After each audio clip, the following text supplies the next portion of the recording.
Hey guys, this is Garima from Idle Doodle.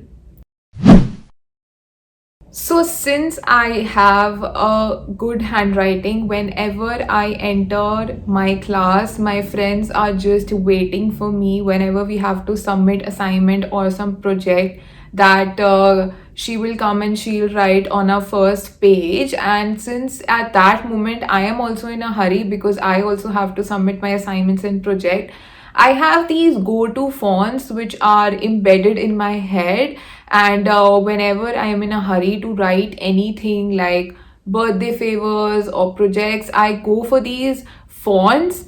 And definitely they look a bit professional because I am in a law school, but these can be used for kids projects and assignments as well. I hope you like this video. Subscribe to this channel for more of these kind of videos.